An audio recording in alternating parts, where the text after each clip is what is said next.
first. The Lux Radio Theater presents Frederick March and Jean Arthur in The Plainsman.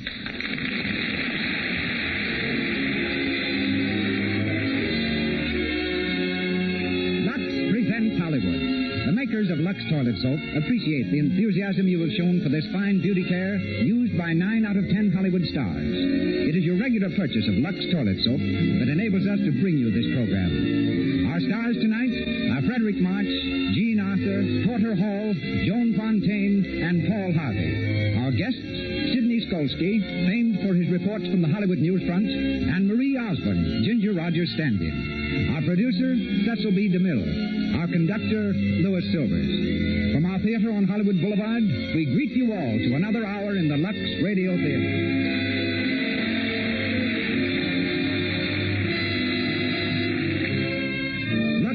Soap is snow white, pure, mild. It couldn't be a better soap if it cost $1 a cake. It has active lather that removes cosmetics thoroughly, guards against the little blemishes, dullness, enlarged pores that mean cosmetic skin. May I read you a typical letter from an enthusiastic member of our listening audience? I've had so much enjoyment from the Lux Radio Theater that I'm enclosing these Lux toilet soap wrappers just as a proof of my loyalty to your fine product. I've used Lux toilet soap since I first started to college and found out that Lux was the soap that most of my sorority sisters were using. Now that I'm married and my husband and I travel almost constantly, I'm especially grateful for Lux toilet soap. It gets off the travel dust gently and thoroughly, cares perfectly for my sensitive skin. And now, our producer, ladies and gentlemen, Mr. Cecil B. DeMille.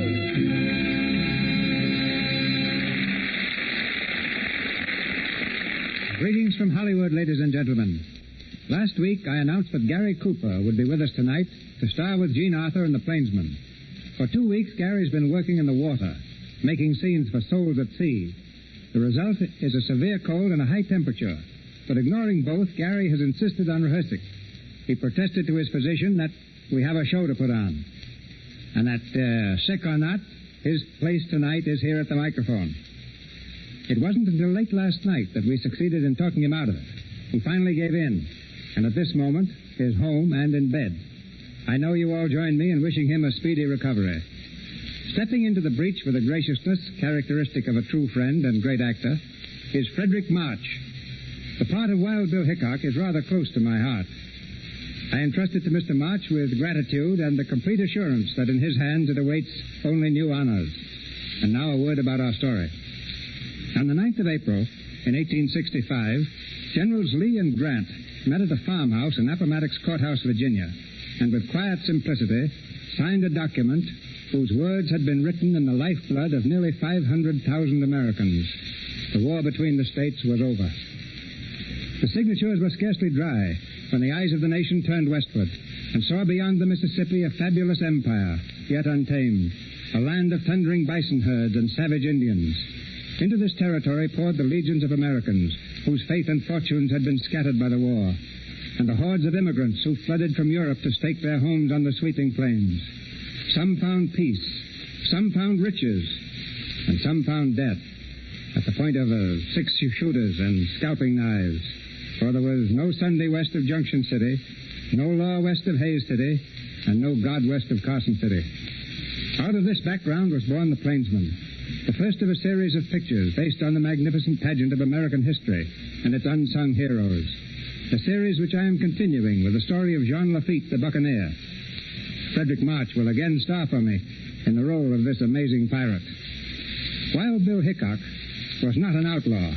He was a frontier marshal, a gentleman, and the keenest shot in the West.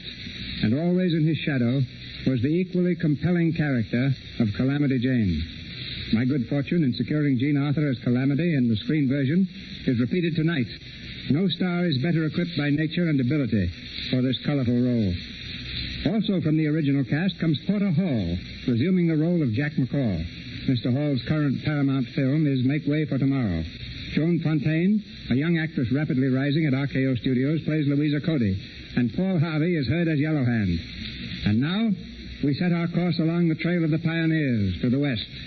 The applause of our Hollywood audience greets the rising of the curtain as the Lux Radio Theater presents The Plainsman, starring Frederick March and Jean Arthur, with Porter Hall, Joan Fontaine, and Paul Harvey.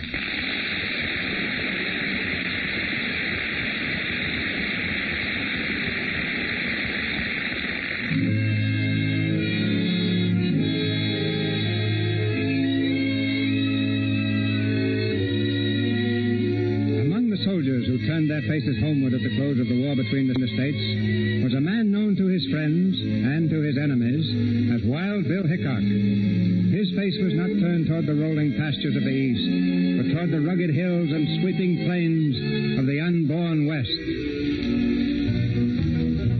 At St. Louis, on the banks of the Mississippi, a riverboat is ready to leave for Leavenworth. Still wearing his army coat, Bill Hickok sits on the wharf, his long legs straddling a pile of luggage. A small boy eyes him with frank interest.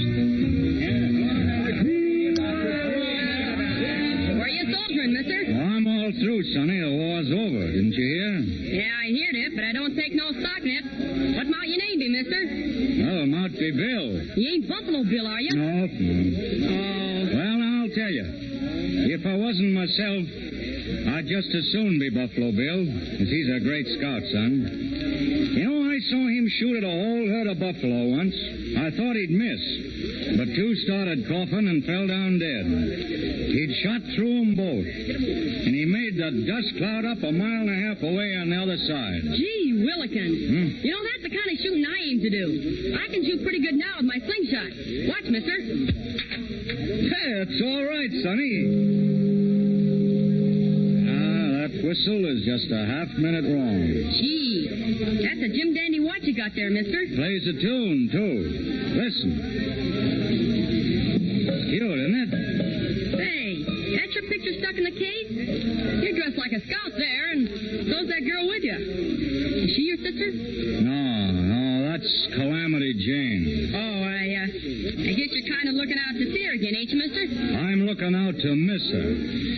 Listen, Sonny, you know what an Indian will do to you, but you never know what a woman will do. Well, if you don't like her, then what do you carry your picture around for? Well, you see, it's the best picture of me I ever had made. And if I cut her out, I'd cut off part of my chin. Get off that box, son.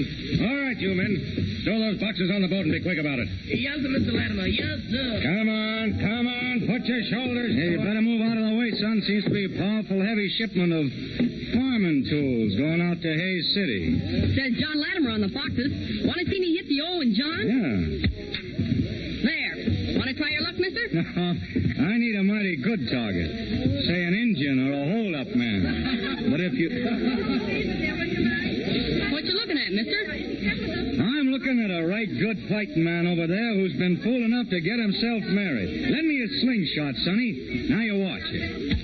Oh, who did that? Chiggers, you hit him in the pants. Come on. No, wait a minute, young'un. Who did that? Who hit me with that slingshot? Well, I reckon I did. Bill, why, you long-legged, sagacious old gallanipper. What are you doing here? Just a minute, Bill. Here's the fellow who'd like to be introduced to you. Boy, you wouldn't know him in those tin-horn garments he's wearing. But here's the best scout west of the Mississippi. Shake hands with Buffalo Bill Cody. Buffalo Bill. Howdy, youngster. You mustered out yet, Bill? Yesterday. Well, you're not losing any time going up the big money. How long have you been out? Oh, about 3 months. Well, I see your wife hasn't cut your hair yet.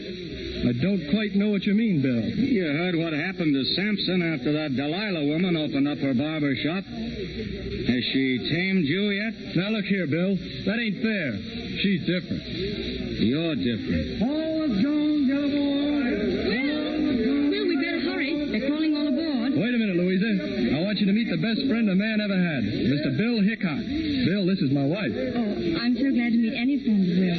How'd you do, ma'am? Will, they'll be going. Come on, then. Is Miss Cody going west with you? That's a crazy question, Bill. Of course she is. Well, ma'am, it's a good country for men and mules, but it's hard on women and fine horses.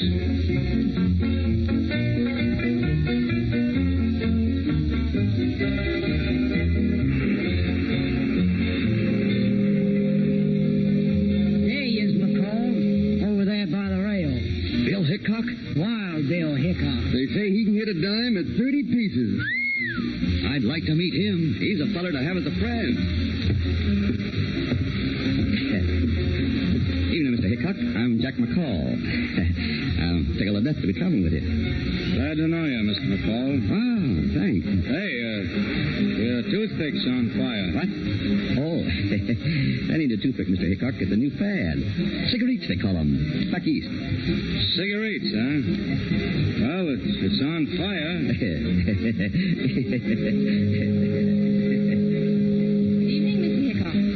Good evening, Miss Cody. Do you think we'll reach Leavenworth tomorrow? Well, ma'am, of all the variable things in creation, the most uncertain are the actions of a jury, the state of a woman's mind, and the condition of the Missouri River. My mind isn't uncertain. I'm going to help Will. Don't you believe I can? Well, I don't know, ma'am. He killed his first Indian when he was 12, Bill did. At 14, he was riding Pony Express. He's one of the best natural scouts on the frontier. Now that some folks has taken to selling guns to the Indians, he might be needed where you can't be any help to him. Will's promised me to give up scouting and killing Indians and all that nonsense. West is in his blood, ma'am. You can't change that. But the West is changing. Shouldn't Will change with it? Well, I don't know as I could answer that, ma'am. Unless it's just because he is Will Cody.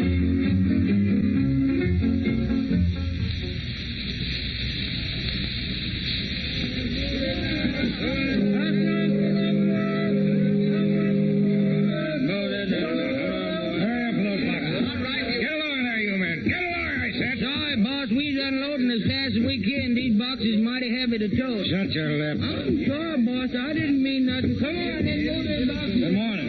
Your name, Latimer? Well?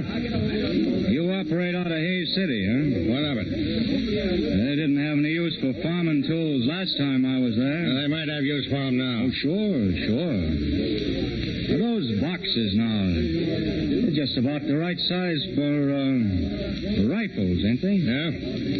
Well, I freight whatever they send me, and I mind my own business. That's a right good idea, Mr. Latimer. It's a good way to keep out of trouble. Try taking your own advice, then. Bill! What the... Bill, you mangy old coyote. Give us a kiss. Oh, hey, I don't...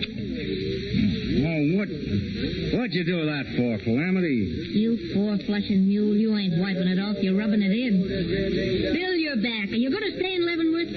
Are you? I could. I'm going on to Hayes City. Well, that's good, because I'm driving the stage. You driving? Sure.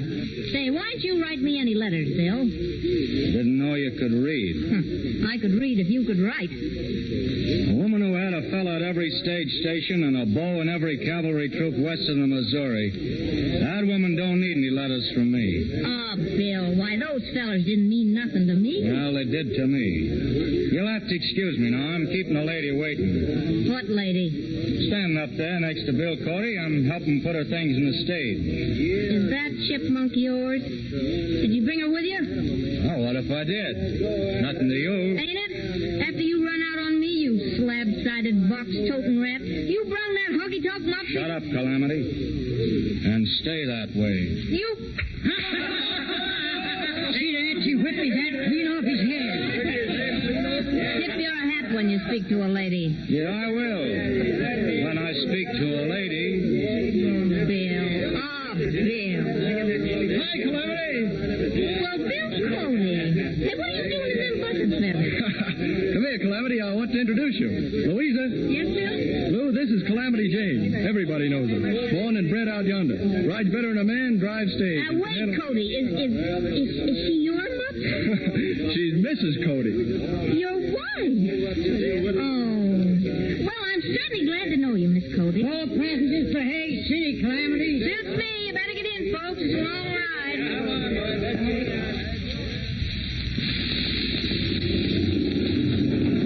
Get up there. Get up, Joe. You looking at something, Mr. Hickok? Yeah, I'm looking at those beads around your neck. You've been driving for 3 days and you changed horses 14 times. Don't you ever change those beads? Well, I ain't wearing them because you give them to me. I'm wearing them because I like beads. Pull up the horses, Clem. Huh? Pull them up. There's a pony up ahead there. See him? What's the matter? Where you going? When I see a horse racing by the road, I like to see a rider near him. Hey, wait for me. There's the rider, Bill, laying over there under the tree. He's hurt. Give me a hand here. Lift him up a little. Bill, it's Breezy. Hey, Breezy. Breezy, you all right? And look at here, Bill. There's an arrow broke off right in his back. Breezy. Bill Hickok. I thought you was off to the war. Oh, the war's over, Breezy. Came over where I come from. There's 2,000-3,000 Sioux Indians are cayuting around Fort Piney with war paint on. Colonel Carrington give me a message to General Custer. What was it, Breezy? He says, tell Custer to get ammunition through to Fort Piney or we're done for. Them's his words, Bill.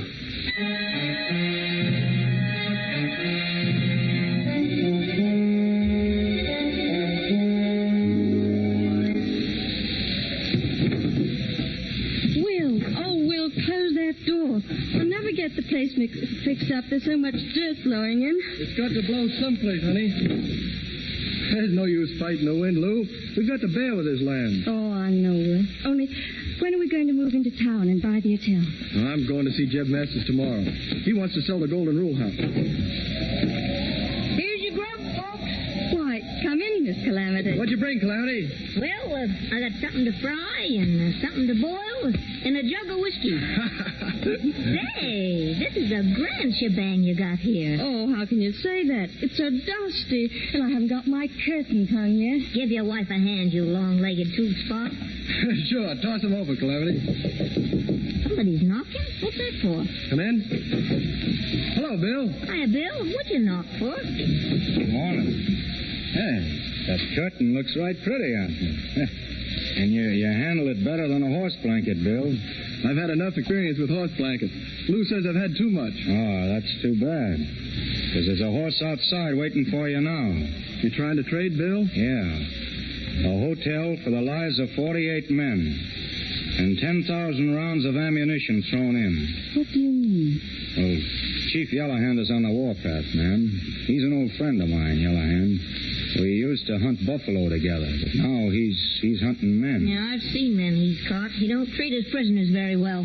Custer sending that ammunition to Fort Piney? Well, he's hoping they'll get there. If 48 cavalrymen can dodge about 1,000 Cheyenne. Those swatties will never make it. How's he sending them? And through Deep Valley to the upper fort of the Republican. But there's no trail. They might get through that way. They would if Bill Cody showed them how. Will isn't going. He has nothing to do with the Army now. He's promised. That's just what I told Custer. What did you tell him? That you wouldn't go? You know that's a lie. Oh, Mr. Hickok, Will promised me. I can't let him go. There are some things, man, that have to be done. You know what? Well, Lincoln sort of set a goal that we have to work toward. He says the frontier must be made safe. But Lincoln's dead. What right are the dead to tell the living what to do? His words are alive, man. Bill Cody knows that as well as I do. Oh, Will, I was afraid of this. You can't leave me. You can't. You never seen the Indian tribes at war, man. You never seen men burned and mutilated and the bodies of women burned. Babies dragged from their mother's arms and dashed That's against enough, Bill. I'll be ready to go in a few minutes. Why is it you aren't going, Mr. Hickok? Well, I have to pay a call on an old friend. Bill, wait. You're going after Yellowhand. Oh, I told Custer I would. You're going out alone. Bill, you're cold decker, ain't you got no sense? Oh, it's all right. Maybe I can bring you back another string of beads.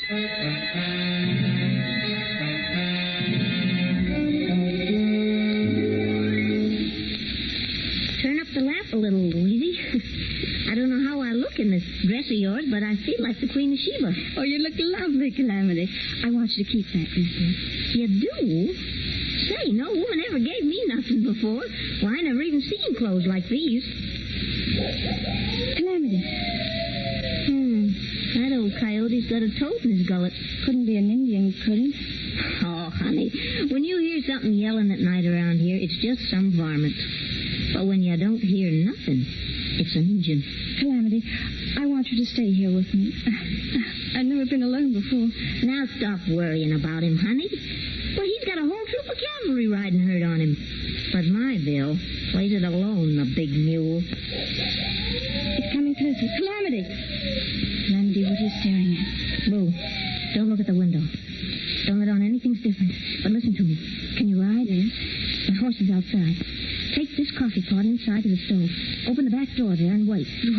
I'm going to entertain some visitors and they're Indians. Indians? Shut up. When you see them all in here, sneak out to the horse. Ride to town. Don't stop for anything. Tell them there's Indians here with war paint on. Do you understand? Yes. Now go. Hurry. Oh, Lou.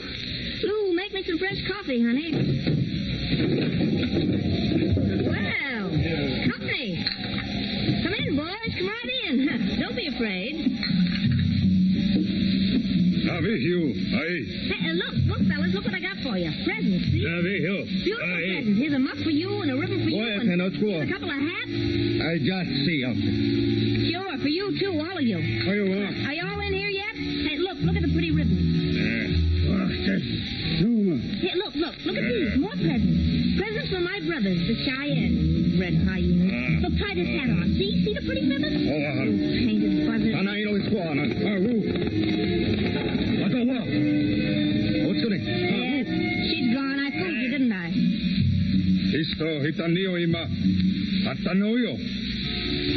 Soldier? Soldier. Me no talk, Cheyenne. I don't know where the soldiers went. I don't know anything. No. I'll never tell. Do you understand that, you hairless coyote? I'll never tell, never.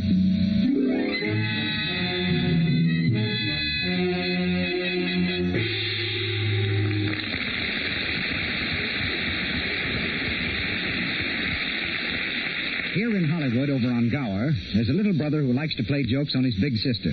He's been at it again. And now let's listen in on Sue, the victim, just home from a hard day's work as a secretary in one of the studios. Honestly, Mother, it gets my goat. That little devil knows I have a date with Bill, and he's gone and stolen the last cake of Lux toilet soap out of the bathroom. Gee, I just depend on that beauty bath to pet me up. Never mind, dear. I'll see that he goes to the store this minute to buy more. That's a mean trick to play. Tommy, you better go and get the Lux soap. Mother was a peach to make Tommy get this Lux toilet soap for me. There's nothing so restful and sort of luxurious as a bath with this nice fragrant soap. And it does leave your skin smelling divine. Bill seems to think so, for later on, while they're dancing at the Coconut Grove, he leans close to Sue and says, Gee, Sue, you're the sweetest girl. It's Lux Toilet Soap's active lather that makes it such a wonderful bath soap. It carries away perspiration, every trace of dust and dirt from the pores. Leaves skin fresh and lightly perfumed, exquisitely dainty. Back now to Mr. DeMille. We continue The Plainsman, starring Frederick March and Jean Arthur.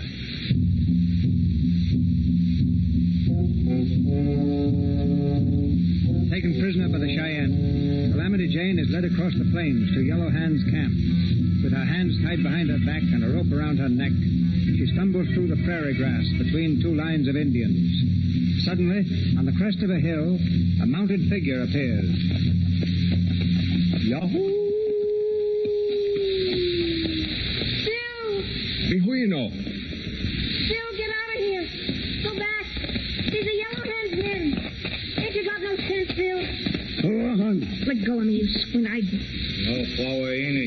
Esta hoi madone. Shoot your way out, Bill. Quick, are you crazy? Shut up, Calamity.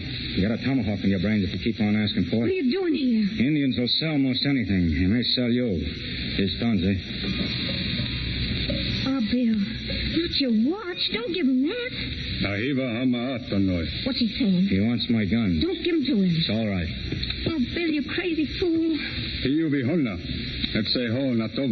He says he's going to take us to Yellow Hand. He can't let us go unless Yellow Hand's willing. Well, you done it, didn't you? Yeah, I done it, all right. Bill, why'd you get yourself into this? Was it for me? Well, I thought you were Miss Cody in that dress. Bill, you offered up your watch and your guns. That couldn't have been on account of me either, could it? Could it, Bill? No, I wanted to be taken to Yellow Hand to find out what he's up to. Oh. Bill, what'll they do to us? We'll soon find out.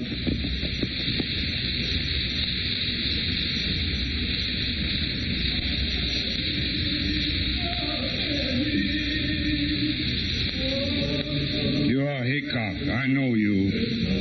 He's your old friend, Yellowhand, remember? I'll handle this. Yes. Speak your own language, Yellowhand. I'll understand you. You, me, speak white man tongue. You remember what I said last time we met? I said one of us would lift the other's scalp. Which one? Oh, looks like you'll be the one to say. What started you on the warpath, Yellowhand? Where sun rises, white man's land. Where sun sets, Indian land. White man come, take our land. Kill buffalo, our food. White man promise us food. White man lie. Now Cheyenne buy white man's thunderstick. Soon war drums sound in all Indian land. All tribes ride with Yellowhand. We drive white man like buffalo away, back to rising sun. Yellowhand has spoken. Yellowhand has spoken. And you may be right. But you can't drive the white man away. White man send bullets. Many, many bullets. Where? Oh, Yellowhand, somebody's romancing. You tell where. I don't know. You tell where. He's your friend, Bill. Why don't you tell him it's heading east to Leavenworth? Hiyo vihonda hiyo payotse. Dijo ka hisianamo. Oh, you're crazy. She's not my squaw. Why you keep woman's face in watch?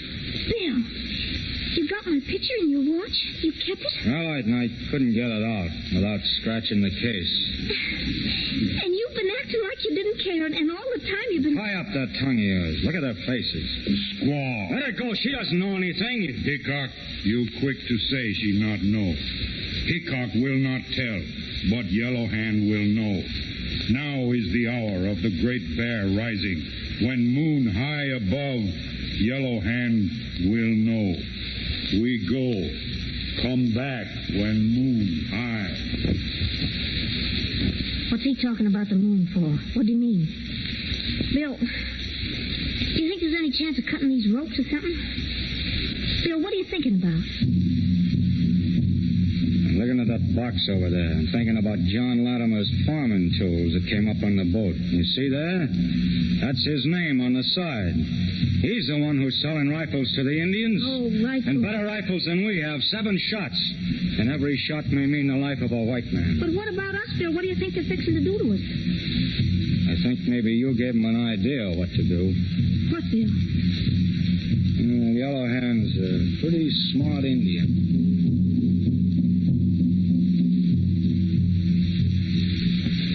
Hear them drums? That's taps for us, ain't it? Won't be so hard going out together. Be harder than you know. Calamity, there are only 2 of us. 2 lives against all those men in the ammunition train. But I don't want to die, Bill. I don't want to die. Now, hang on to yourself. You'll have to help me, Bill. Just like you did the first time I ever saw you, remember? I was just a kid. Had no more sense than I got now. Heading down the grade, regardless, with no brakes on. I loved you then, Bill. Just like I do now.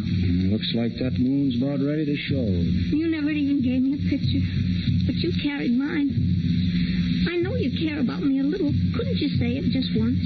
You know, maybe they'll let us go after all. Bill Hickok, you ornery son of a mule. You wouldn't give a bad dime to a sick kid, would you? You may be right, Calamity. No, I ain't. I know it. I ain't worth a bad dime. But every night I talk to you, Bill, wanting you. And I know you feel the same way. Why won't you give in and tell me? Oh, what difference would it make now? If only I could hear you say it once. I'd have something to keep, like it was kind of holy, like it was with me forever. Calamity. Oh, Yellowhand. Moon high now. Yellowhand will find out which way soldiers go. Hickok tell. Hoyoisa. Let him alone, you red devils. Bill. Yes, Calamity. I do love you. Ahorita. Mopova. Bill. Bill. You come too. You look. What are you going to do to him? What are you going to do? Fire ready. You're going to burn him? You know which way soldier take bullets. Yellow Hand must know. When he know, you go free. He can't go free. Don't touch him, Calamity. Don't trust him no matter what happens. Fire start. Soon Hickok will be dead. Will you tell which way soldiers go? Bill Cody's with that ammunition. 48 men are there, Calamity. Which way? No. Tell which way. No. Which way? No. Don't let me do it. I'll do it. Which way? Don't forget Cody. And all those men, don't think of me.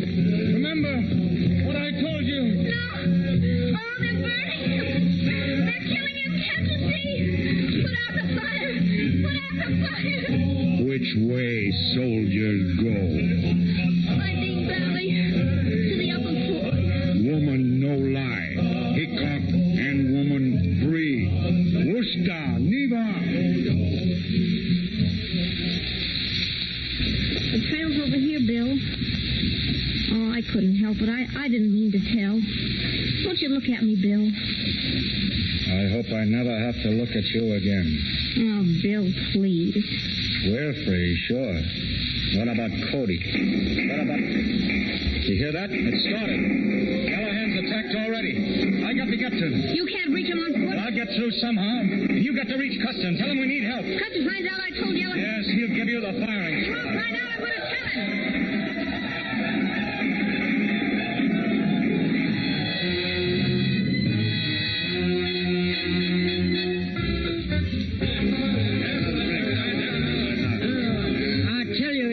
Put the Indians down on them. She must have told Yellow Hand. There she is, over there at that table. Oh, let her alone. She never was no good anyhow. Why don't somebody do something about it? Only 18 men came back out of 48. She's a bad luck. Well, we'll make her pay for it. The Cheyennes must have paid her plenty, too. That's right, McCall. They paid this woman in money, but they paid our soldiers in blood. What are you going to do about it? Talk's cheap, you loudmouth liar. Let's see you fight. Hey, get that whip away from her. Hey, if you were a man, we'd know what to do with you. Go ahead, you crossbred rat. If you was a man, you wouldn't be here. Run her out of town. Get tar and feather. Tar and feather is too good for her. That's the way to talk. Get a rail, somebody. What do you want with a rail, Jack McCall? Huh? Bill. What's going on? We're going to run her out of town. Why? You know what she done? She told the Indians that... Well, she's a woman, isn't she, McCall? Women talk a little too much sometimes. This woman's going to get what's coming to her. Run her out of town. Yeah, and men talk a little too much sometimes, too. I know what's in your minds. Yes, there were soldiers killed. I saw them. I was there. And they were killed by bullets. Bullets from repeating rifles. You know, Lincoln says that this country's got to be made safe. Those are his words. So I'm on my way now to settle this matter with the man who sold those rifles. I know there was monkey business going on. Yeah, you're right, and there may be a few stray bullets flying around here in a minute. I'd advise you to stay inside off the street. Bill, Latimer's quicker than a rattlesnake. You can't go after him alone. I started alone, and I'll finish alone.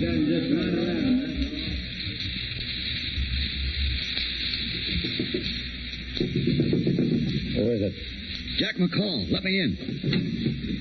Well, what do you want, McCall? Mr. Latimer, I want to do you a big favor. Yeah? Hickok's after you. Wild Bill.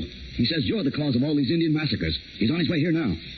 Yes, huh? Yes, you better do something about it and do it fast, Mr. Latimer. He's a dead shot. Yeah. Yeah. He wouldn't shoot at a soldier, though, would he? Soldier? What do you mean? There are 3 men working for me, deserters, but they're still wearing uniforms. They can handle Mr. Hickok. They can handle him fine.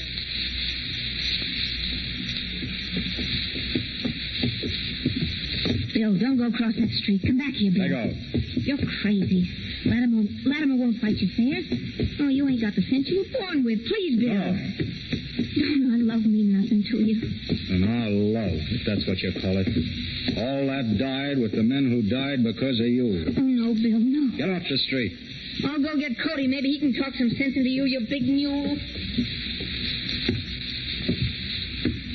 Well, morning, Hickok. Morning, Sergeant. Morning, boys. Morning. Morning. You, 3 boys better take cover for a few minutes. You think you own this town? We ain't just walking through it. And us guys can get out of your way, can't we? Like we was dirt. Suit yourself. You know, Mr. Longhair, you're too darn friendly with Injuns to suit me. You shouldn't have said that, soldier. Well, what are you going to do about it, you gun-toting windbag? Oh, you boys are substituting for Latimer, eh? Yeah, he would pick soldiers. I can't shoot at that uniform, but if you want action, take it off. Yeah? And get a slug in me while I'm doing it? Take it off. I'll give you that much time. Keep your hands away from the guns, Hickok. They're away right now. But mine ain't. Bill, are you hit? Oh, just my arm. Those men were soldiers. Come on, let's get out of here.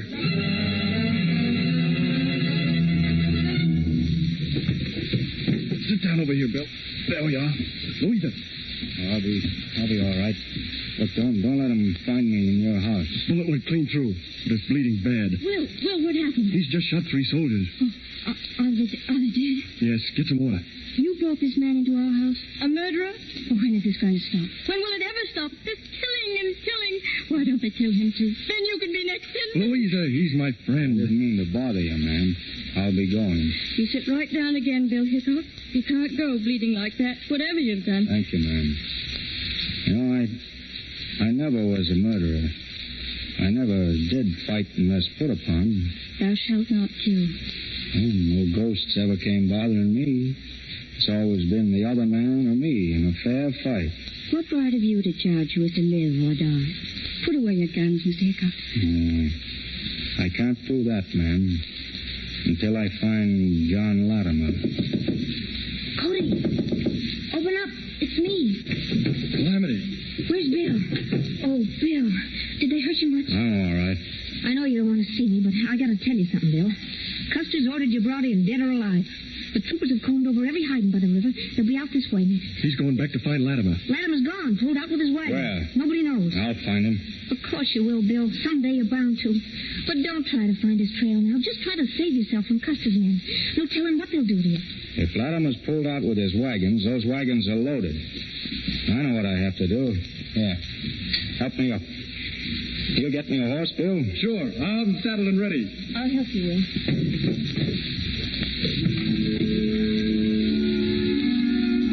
Why don't you lay up for a while and take care of that arm, huh? That's what I'll do. Yeah, I'll need this arm when I find Latimer. Oh, forget it, will you? You ain't got a chance against Latimer's men. You got nothing to lose. Nothing but your life. Bill Hickok, when you talk like that, I could bounce a rock off in your beam. Why don't you try it next time you see me? When'll that be, Bill? Where? Oh, up around Deadwood someplace. You never can tell. I gotta get out of here, too, after what I done. Well, I guess this is goodbye, eh, Bill? Where are you going?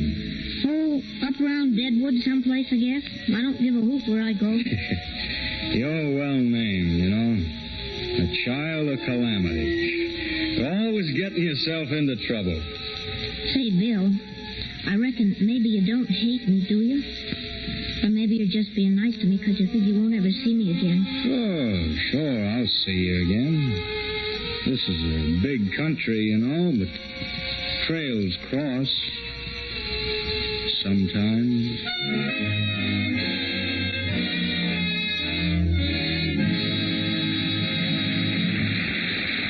We pause for station identification. This is the Columbia Broadcasting System.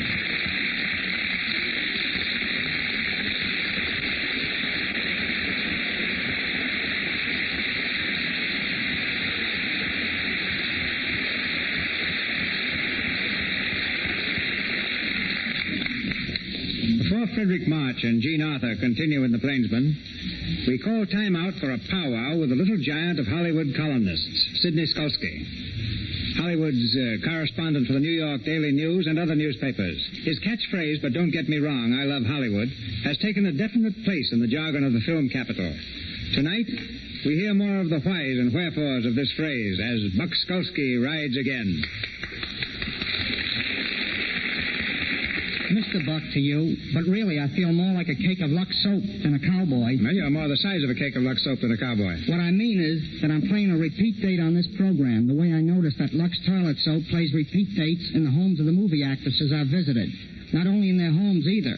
Apparently, Lux soap is just as much a part of studio equipment, too, as a camera. You say 9 out of 10 stars use it. Well, I'm still looking for the 10th actress who doesn't. She just can't be found. That's very nice, Mr. Buxkowski. Now get along with your specialty. Giddy up. Hollywood is a place where Simone uses a French perfume, which means always faithful. Where Adolphe Mondieu has a cigarette case on which is inscribed, to Adolphe Mondieu from his most ardent admirer, Adolphe Mondieu. It's a town where Jimmy Cagney's swimming pool has more water than the Los Angeles River. It's a town where after kissing Ginger Rogers in a picture, James Stewart forgot himself and spoiled the scene by saying to Ginger, gee, thanks. Where a producer told a writer, you can make the heroine a crook, but don't make her dishonest. But don't get me wrong, I love Hollywood. Hollywood is a place where Dick Powell cooks a better meal than wife, Joan Blondell. It's a town where Rubinoff registered at a hotel and signed the blotter, Rubinoff and his violin. Where an actor bawled out a waitress in the Metro Commissary for bringing him the wrong order. The waitress merely said, I'm sorry, sir. We all make mistakes. I saw your last picture. It's a town where an actress being interviewed said to this newspaper man, I want you to meet my daughter. She's older than I am. Where at the Trocadero, John Medbury asked Gracie Allen if he could have the next dance. Gracie answered, it's all right with me if you can find a partner. But don't get me wrong, I love Hollywood. Hollywood is a place where Mae West has her name printed on the cushions in her auto. Where an actor approached George S. Kaufman and said, I got a radio offer. Kaufman answered, to go on or stay off. It's a town where Charlie Chaplin's youngsters make him take them to a Joey Brown picture for laughs. It's a town where Sid Silvers asked the producer to look at the screen test of a girl trying to get into pictures. The producer said, she's no good. She's a dog. Silvers answered, Rin Tin Tin did all right. Where Sam Goldwyn's barber denied that he was a yes man. The barber pleaded, when Mr. Goldwyn says no, I say no. Hollywood is a place where William Powell's big secret is that his middle name is Horatio. Where Eddie Cantor claims he knows an actor who hasn't an enemy in the world, but all his friends hate him. Where Joe Swirling, 7-year-old boy Peter, wrote a composition for school about a poor boy. His mother was poor, his father was poor, he had a poor nurse, and a very poor butler. It's a town where on the set a director who wanted a riderless horse shouted, bring me an empty horse. Where one afternoon on Hollywood Boulevard, Harry Lauder, wearing skirts, passed Marlene Dietrich wearing trousers. But don't get me wrong, I love Hollywood. Hollywood is a place which gets more like Hollywood every day. It's a town where it never rains, but the fog washed out 3 bridges last week. Where Darryl Zanuck, trying to impress a guest at dinner, told him that Tyrone Power would be the biggest actor in the business because women like him. Zanuck, trying to prove his point, turned to the maid and asked, what do you think of Tyrone Power? She said, what is it, a new gasoline?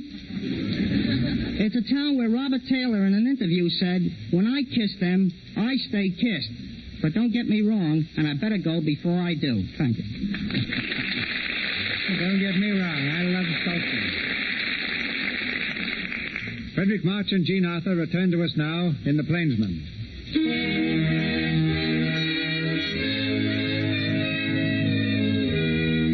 It was many weeks before the trails of Hickok and Calamity Jane crossed again. In the Bella Union Saloon in Deadwood, Calamity stands behind the bar serving drinks. Hickok comes from the street and moves slowly across the room. Set one up here, Calamity. Bill Hickok. Hiya, Calamity. Bill, you come back. Gee, I kept watching. I kept asking. Nobody'd seen you. Nobody'd heard. Well, I haven't been out much in what you might call society. I only had one caller, Bill Cody. Custer sent him to bring me back. Cody found you then. Say, Bill, you didn't... Oh, hurt Cody? No, he's all right. We heard from a brave up there in the hills about Custer. He was wiped out, his whole battalion. Yeah. Cody went on to meet General Merritt. I promised to wait for him here. Wasn't your fault, them 3 soldiers getting killed that time. Say, you won't have to move on again, will you, Bill? No, that this is going to be my last camp, Calamity. You mean you're settling down? You going to stay here? Yeah, I got a feeling I'm going to stay here. You need a drink. You know, I've been thinking. The West is getting to be a new kind of place. Cody's done the right thing. He's changed. What place is it going to be for a two-gun plainsman? You're talking crazy, Bill. You're the best man in this country. I don't know who thinks so. I think so, Bill. Say, if you think Cody's done right, settling down and all, maybe that's what you'd like to do, huh? Have a home and things and someone to cook your meals and... No, it doesn't sound so bad. Bill. I'll be a big man around here someday. Wait till you see. Is that Jack McCall over there? Yeah, he's been dragging around here for a month. All right, laugh. Hello, Calamity. Give us a drink. Those fellas think that... Bill Hickok. Hello, McCall. I said hello. What are you looking at me for? I didn't do nothing, Mr. Hickok. I didn't do nothing. What's he talking about, Calamity? He's scared of you, Bill, because he sneaked and told Latimer you was looking for him back in Hayes City. What? Well, she's lying, Mr. Hickok. She's lying. Am I? You're thick with Latimer right now. No, Mr. Hickok. Shut up. McCall, a year ago, I'd have shot you dead on sight. But now... Go buy yourself a drink.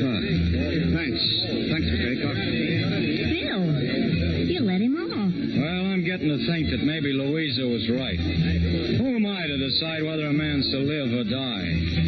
I had another reason, too. If he warned Latimer once, he's going to do it again now. Guess I'll step out and follow him. I'll go with you. You stay where you are. Say, Calamity, I kind of like to have you take my watch. Here. It's about the only thing I have that's worth keeping. Bill, you still got a wrong hunch. Don't go out there. Don't forget to wind it. You're a mule-headed man, Bill Hickok. Hey, Calamity. Don't bother me, Dave. What's eating you? I just want you to hold this gun back here for a while. Belongs to Colorado Charlie, and he's acting up. Might drill somebody. Give me the gun. Where you putting it? It's in the drawer with the cards. Now let me alone.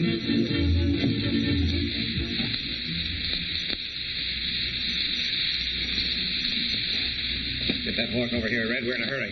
Doing my bad? You'll never get the wagons loaded, Mr. Latimer. He'll be watching for you. Shut up, McCall. Come on, Red. Come on, Jake. We've got $10,000 worth of stuff here, and we... Oh. It's Hickok. Hiya, Latimer. I want to talk to you. Any objections, gentlemen? Where are you going with the wagons, Latimer? I'm going out of town. What have you got them loaded with? Buffalo hides. You can see, can't you? The wagons are headed north, Latimer. Surely you're not selling buffalo hides to Sitting Bull's Indians. Take off those top hides. Let me see what's under them. Jake. Yeah. Oh, no, not Jake. You. Oh. All right. I don't know what your authority is for this, but you must have it. Keep your right hand in sight, Latimer. Sure. Don't kill me!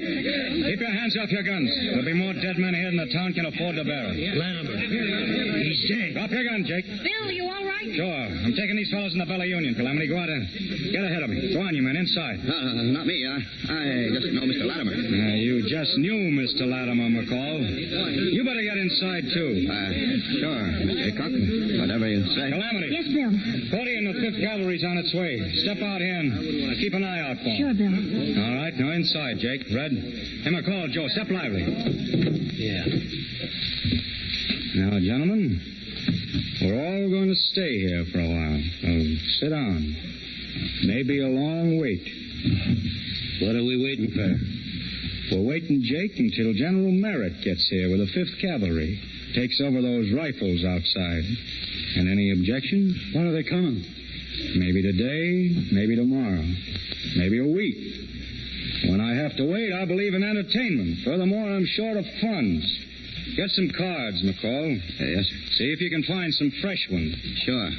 Calamity keeps them over here behind the bar. And bring some chips. She keeps them in a drawer, I think. Here.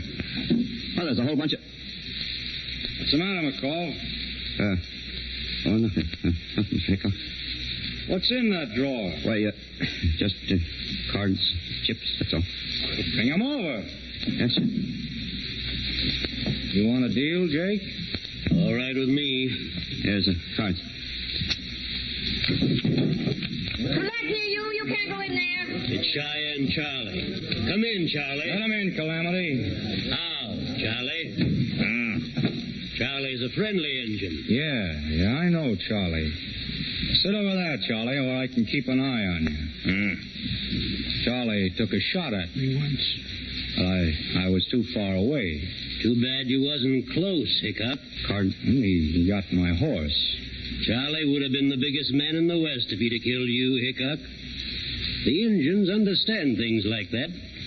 Kill a big man, and that makes you a big man. Killing you, Hickok, is an honor that's just waiting for somebody. You, Jake? No, not me, Bill. Not me. I'm facing you. The only way to down a man like you is from the back. Don't stand behind me, McCall. Bad luck. I better get some more chips. Your say, Jake.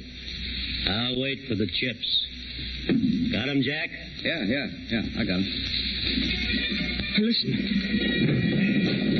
the cavalry, Bill. The cavalry. You know what they'll do?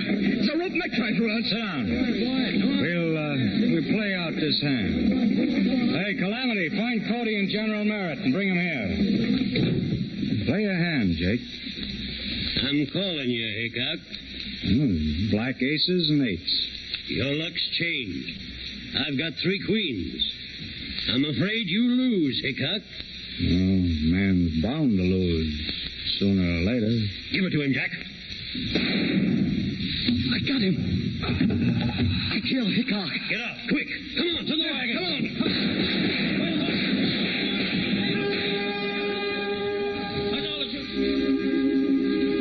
Bill, what happened? Bill, what did they do? What did they do to you, Bill? Bill, look at me. Bill, can you hear me? Bill, I told you not to do it. Bill, what? And here it is, General Merritt. I want to meet Bill Hickok. Calamity, where's Bill? We got Latimer's crowd, all of them. General Merritt said, Calamity, what's happened to him? He's dead. My Bill's dead. Dead. He was going to be let off. There's your prisoner, General Merritt. We won't forget what Bill Hickok has done, Cody. We'll remember. All of us will. All of us. Oh, Bill. This one kiss you won't let go.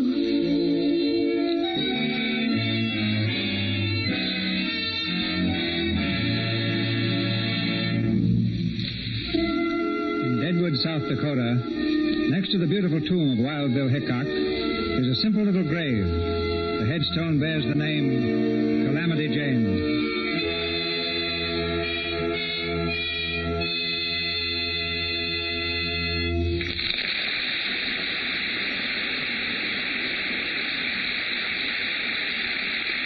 Each week in the Lux Radio Theater, we try to show you some new aspect of Hollywood through the eyes of those behind the screen. So before Frederick March and Jean Arthur return, we'll have a word with Marie Osborne. As baby Marie, she was the Shirley Temple of 15 years ago, but old age caused her to retire at the age of 10. Miss Osborne holds one of the unusual jobs found only in pictures. She's one of our better-known stand-ins for one of our more famous stars, Ginger Rogers. Ladies and gentlemen, Miss Marie Osborne. Thank you, Mr. Donnell. I suppose the most logical thing to do is to explain first just what are the duties of a stand-in. Well, before a scene is shot, it is often necessary to spend considerable time arranging lights, cameras, and microphones to get the proper perspective. Rather than tire the star while this is being done, a stand-in stands in. However, a satisfactory stand-in requires more than the ability to stand first on one foot and then on the other. Yes, she must have the same height, weight, and coloring as the star for whom she is standing in. The same features, makeup, clothes, and the same complexion. Complexion is really very important. If the star had a light complexion and the stand-in was dark, lighting would be inaccurate and the camera improperly focused. And that brings me around to the subject of keeping your complexion like the stars, which is just another way of saying with Lux toilet soap. There are 3 reasons why I use Lux toilet soap, Mr. DeMille. First, because Ginger Rogers, who has one of the loveliest complexions in Hollywood, uses it. Second, because it's the official soap in the dressing rooms at the RKO studios, just as it is in every big studio. And third, because it happens to be the finest complexion care I have ever found. In all sincerity, I know of nothing better for removing makeup and keeping this skin smooth and soft than Lux toilet soap. But getting back to Miss Rogers. Yes, how did you start your career as a stand-in? Well, Ginger's mother, Leela Rogers, now in charge of RKO's Little Theater, had written several stories for me when I was on the screen as Baby Marie. When I was about 11, I went on a personal appearance tour, and Mrs. Rogers visited me backstage in a theater in Texas. She brought Ginger along, and we met then for the first time. About 3 years ago, with our positions quite the reverse, I met Mrs. Rogers and Ginger again in Hollywood. Told him that I wanted to get back in pictures, and Ginger made me her stand-in then and there. She's one of the finest friends a girl could have. And that, Mr. DeMille, is the story of this stand-in. Many thanks for bringing me here. Happy standing, Marie. And now a little crossfire from our leading man and lady, Frederick March and Jean Arthur. Jean, now that you've done the Plainsman on both the screen and the air, which did you enjoy more? Well, that's not so easy to answer, Mr. DeMille. Making the picture was considerably more exciting, I suppose, since you had me driving a stagecoach and captured by real Cheyenne Indians and practically living the same thrilling incidents that Calamity Jane experienced. Yes, but, Jean, there's an intimacy about radio that you can't find anywhere else. For instance, I'm told that Gary Cooper is listening in tonight. And I only hope that as Wild Bill Hickok, I was one half the man on the air that he was in the picture. And I also hope that Gary's as quick in his recovery as Hickok as he was on the trigger. So say we all. My thanks and good night to you both. Good night, Good night. Thank you, Frederick March and Jean Arthur. This is your announcer, ladies and gentlemen, Melville Rowe. Who are the stars for next Monday night? What's the play going to be? Well, in just one moment, Mr. DeMille will answer those questions. Mr. March appeared through courtesy of Selznick International Studios, where he is about to make a new Technicolor picture with Carol Lombard. Mr. DeMille, Paramount Studios, where Jean Arthur has completed Easy Living. Joan Fontaine's next RKO film is You Can't Beat Love. Louis Silvers is from 20th Century Fox, where he's in charge of music for This Is My Affair. And here's Mr. DeMille. One of the most dramatic events in modern history, the Russian Revolution, becomes the background of next Monday night's play in the Lux Radio Theater, when we present that amazing story of international spies, British Agent, suggested by Bruce Lockhart's best-selling book, screened by Warner Brothers. This exciting and romantic play brings two of your favorite stars back to our microphone, Errol Flynn and Frances Farmer.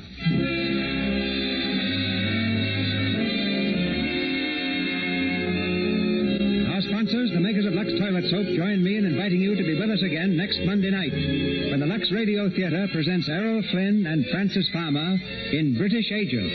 This is Cecil B. DeMille saying good night to you from Hollywood.